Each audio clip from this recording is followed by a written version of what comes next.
তুমি কি জানো, একজন প্রেমিক হিসেবে তুমি ভীষণ সফল হলেও একজন স্বামী বা স্ত্রী হিসেবে তুমি ব্যর্থ হতেই পারো।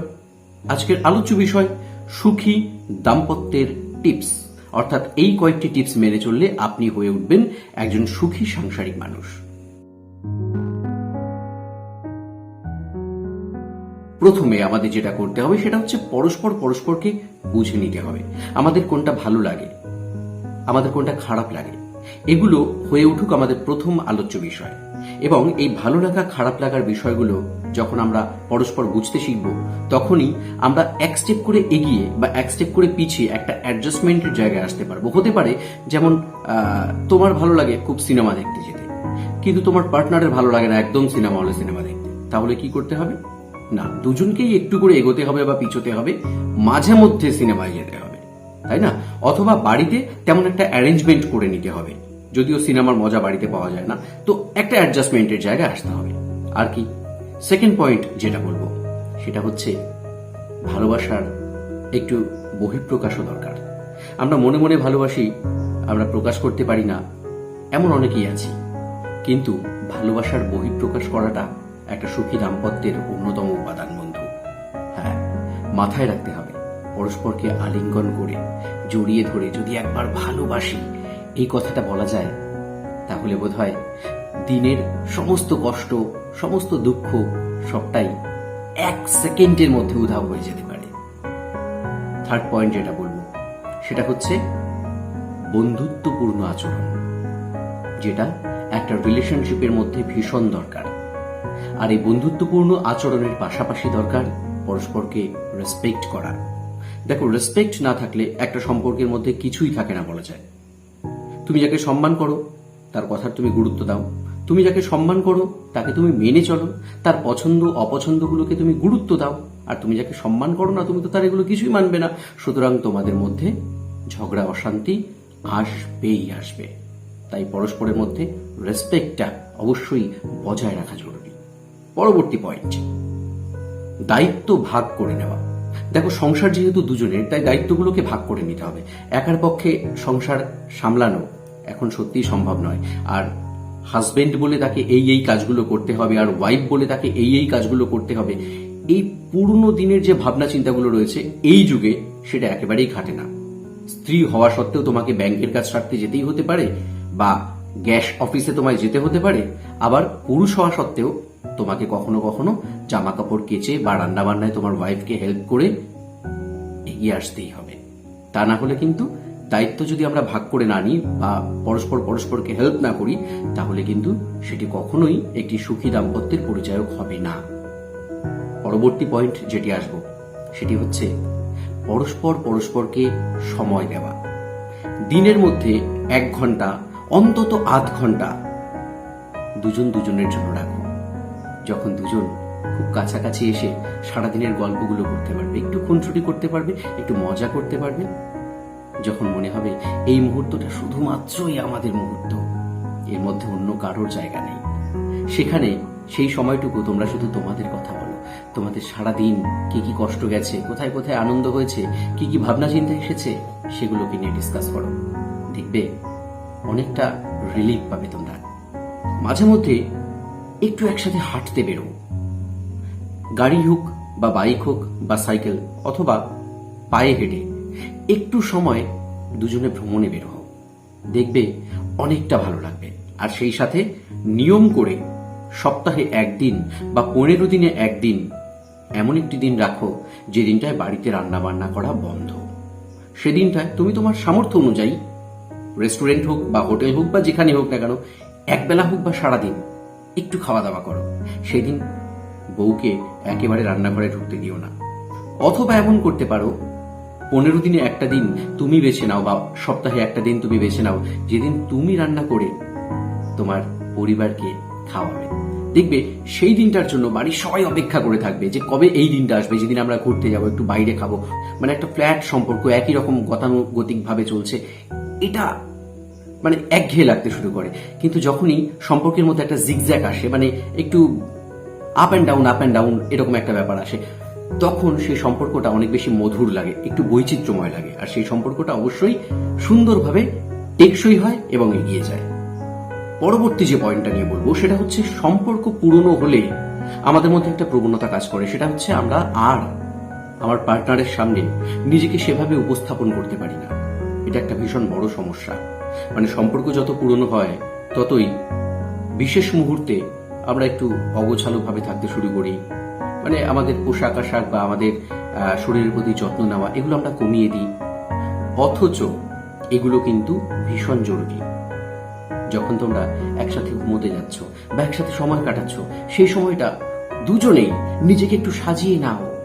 অবিন্যস্ত চুল, দাড়ি ঠিক মতো কাটলাম না, বা ঠিক মতো একটু পারফিউম ইউজ করলাম না, যে কোনো ভাবে চলে গেলাম বউয়ের কাছে, বা বউ এটা করছে, হাতের মধ্যে হয়তো মানে রান্না বান্না করে আসার পর তার হয়তো তেল মশলার গন্ধ তখনও হাতের মধ্যে রয়ে গেছে, নখের কোনায় কোনায় হয়তো হলুদের দাগ লেগে রয়েছে, মুখটা তেল তেল করছে, চুলটা সেভাবে বেঁধে নেই, একটা কেমন যেন এতটাই ক্যাজুয়াল যেন দুজনকেই মনে হচ্ছে যে ও আমাকে আর সেভাবে খুব একটা পাত্তা দেয় না, আমরা তো খুবই পরিচিত হয়ে গেছি, একেবারে এখন ভাই বোনের মতো সম্পর্ক আর কি। তো এটা একটা সম্পর্কের অবনতির অন্যতম কারণ। তাই হাজবেন্ডের উদ্দেশ্যে বলবো, একটু দাড়ি টাড়ি কেটে সেফ টেপ করে, ঠিক আছে, একটু ফ্রেশ হয়ে তারপর বউয়ের কাছে যাওয়াই ভালো, যাতে করে বউকে তোমাকে ঠেলে বাথরুমে না পাঠাতে হয় যে ইস কি গায়ে ঘামের গন্ধ বেরোচ্ছে তোমার, তুমি এখান থেকে আগে বাথরুমে যাও তারপরে সব কথা। তো এই জিনিসগুলোকে একটু অ্যাভয়েড করতে হবে। আর ঠিক অন দ্য আদার হ্যান্ড ওয়াইফকে যেটা করতে হবে, একই রকম নিজেকে প্রস্তুত করে সাজিয়ে গুছিয়ে তারপরই তুমি হাজবেন্ডের কাছে যাও, যাতে সে তোমার দিকে তাকিয়ে থাকে মুগ্ধ হয়ে, এবং এই মুগ্ধতা যেন কখনো পুরনো না হয়। ঠিক একই রকম ভাবে আমরা যখন পরস্পরের পরিচিতদের সামনে যাব বা পরস্পরের বন্ধু বান্ধবদের সঙ্গে স্পেশাল কোনো পার্টিতে বা হঠাৎ করেই দেখা করতে যাব, তখন যেন আমরা নিজেদের প্রতি বিশেষভাবে যত্ন নিই। তুমি যখন তোমার হাজবেন্ডকে নিয়ে তোমার বান্ধবীদের সামনে যাচ্ছ, তখন তোমার হাজবেন্ড তোমার বান্ধবীদের সঙ্গে কিন্তু তোমার একটু হলেও কম্পেয়ার করবে যে ওরা এত সুন্দরভাবে সেজেগুজে থাকে, আমার ওটা এত সুন্দর একদমই সাজেগুজে না। তুমি যখন তোমার হাজবেন্ডকে নিয়ে তোমার বান্ধবীদের সঙ্গে মিট করাবে বা তাদের হাজবেন্ডের সঙ্গে মিট করাবে, তখন তোমার হাজবেন্ড যদি ঠিকঠাক পোশাক আশাক না পরে থাকে বা ঠিকঠাকভাবে একটু মানে সাজগোজের কথা বলছি না, অন্তত নিজেকে পরিষ্কার পরিচ্ছন্নভাবে উপস্থাপন না করে, তাহলে কিন্তু তুমি লজ্জায় পড়বে এবং তোমার হাজবেন্ডও হীনমন্যতায় ভুগবেন এবং আলটিমেটলি তোমার খুব খারাপ লাগবে। আবার যখন বাড়িতে দেখা যাচ্ছে হাজবেন্ডের কিছু বন্ধু বান্ধব এসেছে আর তুমি ওয়াইফ, তুমি একটা চিট ধরা নাইটি পুরনো যেটা ঘাট থেকে নেমে যাচ্ছে, এমন ভাবেই তুমি চলে গেলে, একটা গামছা হয়তো কোনো রকম ওনার পরিবর্তে ব্যবহার করে সেখানে গিয়ে চা দিলে, তোমার হাজবেন্ড বোধ হয় একটু হলেও লজ্জায় পড়ে যাবেন। কিছু হয়তো বলবেন না, হয়তো মেনে নেবেন যে আমার ওয়াইফ এরকম, কিন্তু তার মনে মনে এটা অবশ্যই খারাপ লাগবে। ঠিক যেমন তোমার বন্ধু বান্ধবীর সামনে তোমার হাজবেন্ড যদি একটা আলখাল্লা লুঙ্গি পরে চলে যায়, এমন ভাবে বসে যে ভেতরের আন্ডারওয়্যার দেখা যাচ্ছে বা কিছু, কেমন লাগবে তোমার? নিশ্চয়ই ভালো লাগবে না। পরবর্তী পয়েন্ট, প্রশংসা করা। দেখো, দুজনের জায়গায় ভীষণভাবে ব্যস্ত থাকি। হাজবেন্ড মনে করে যে আমি সারাদিন সেই ডেলি প্যাসেঞ্জারি করছি, অফিস যাচ্ছি, সেখানে এত রকমের কাজের বোঝা, ফিরে আসার সময় দু হাতে বাজার করে নিয়ে আসছি, আমার মতো খাটনি ও যদি একদিন খাটতো বুঝতে পারতো আমার কতটা কষ্ট হয়। On the other hand wife ভাবছে সেই সকালবেলায় আমি অ্যালার্ম ঘড়ি বাজার আগে ঘুম থেকে উঠে যাই এবং তারপর থেকে রাত্রে সবার শেষে শুতে যাই, আমি সারাদিন ধরে কাজ করে যাচ্ছি, এইটুকু যদি ও করতো ও বুঝতে পারতো আমাকে কতটা পরিশ্রম করতে হয়। দেখো, আমি বলবো এখানে দুজনেরই পরিশ্রম কিন্তু হয়, তুল্যমূল্য বিচারে না গিয়ে এটুকু বলা যায় যে দুজনেরই কষ্ট হয়। তাই দুজনেই দুজনকে প্রশংসা করো, এটা ভীষণ দরকার। তুমি অফিস থেকে যখন ফিরছো, তোমার হাতে যদি এক গ্লাস জল এগিয়ে দিয়ে বলে, দেখো তো সকালবেলায় কত মিষ্টি লাগছিল আর এখন খেটে খুটে এসেছে, এসো এসো তুমি স্নান করে এসো, তোমার জন্য আমি ব্যবস্থা করে রাখছি খাবারের। আর তুমি সেই খাবার খেতে খেতে যখন ওয়াইফকে বলবে, আহ দারুণ করেছো, সত্যি সারাদিনের স্ট্রেসটা যেন একেবারে এখানেই তোমার একটা চা বা এই স্ন্যাক্সের জন্য মিটে যায়। তো এই যে প্রশংসাগুলো করা, এগুলো সম্পর্ককে অনেকটা উজ্জীবিত করে রাখে। পরবর্তী পয়েন্ট, বন্ধুদের মধ্যে একটা কথা প্রচলিত আছে, নো সরি নো থ্যাঙ্কস। কিন্তু দাম্পত্যে সরি এবং থ্যাঙ্কস এই কথাটার গুরুত্ব ভীষণভাবে রয়েছে।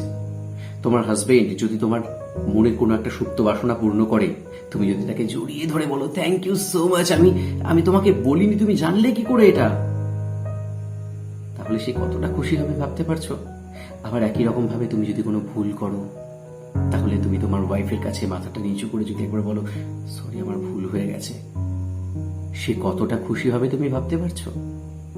চলো না, থ্যাঙ্কস, সরি, এগুলোকে অন্তর থেকে বলি, যার মধ্যে কোন রকম মেকি ভাব না থাকে, তাহলে এই থ্যাঙ্কস, এই সরি, এগুলো সম্পর্ককে আরো অনেক সুদৃঢ় করবে।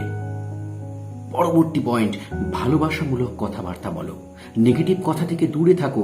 তোমার হাজবেন্ডকে কিভাবে তুমি উজ্জীবিত করতে পারবে, ঠিক সেই ধরনের কিছু পজিটিভ কথা বলো। একই রকম ভাবে তুমিও তোমার স্ত্রীকে ঠিক সেইভাবেই পজিটিভ কিছু কথা বলো, যাতে সে জীবনে অনুপ্রেরিত হয়ে আরো আরো আরো ভালো কিছু করতে পারে। এবং অবশ্যই তোমাদের ভবিষ্যৎ নিয়ে তোমরা আলোচনা করো, কারণ একটা সম্পর্কের মধ্যে তুমি আমি তুমি শুধু এটাই সবকিছু নয়। সেই সম্পর্ক সবচাইতে বেশি মজবুত হয় যে সম্পর্কের মধ্যে একটা ভবিষ্যৎ পরিকল্পনা থাকে, কারণ এক্ষেত্রে দুজনেই বুঝতে শুরু করে যে ও আমাকে খুব ভালোবাসে বলেই আমাদের ভবিষ্যৎকে নিয়ে ভাবছে। আর ভবিষ্যতে তোমরা কিভাবে তোমাদের জীবনে নতুন একটি প্রাণ আনতে চাও, বা তোমাদের জীবনে যে প্রাণটি অলরেডি রয়েছে তাকে কিভাবে সুন্দরভাবে মানুষ করতে চাও, সেই প্ল্যানিংগুলো করে রাখো, কারণ এই প্ল্যানিংগুলো তোমাদের সম্পর্কের মধ্যে ভীষণ ভীষণ ভীষণ জরুরি। ব্যাস, আপাতত এটুকুই বলছি, আর মাথায় চাপ দিচ্ছি না, কারণ ভিডিও দীর্ঘ হচ্ছে, আরো অনেক পয়েন্ট আছে। তোমাদের মাথাতেও নিশ্চয়ই কিছু কিছু পয়েন্ট আসছে যেগুলো আমি মিস করলাম, তো সেগুলো চটপট কমেন্ট বক্সে লিখে ফেলো, আমিও তোমাদের কাছ থেকে জানতে পারবো।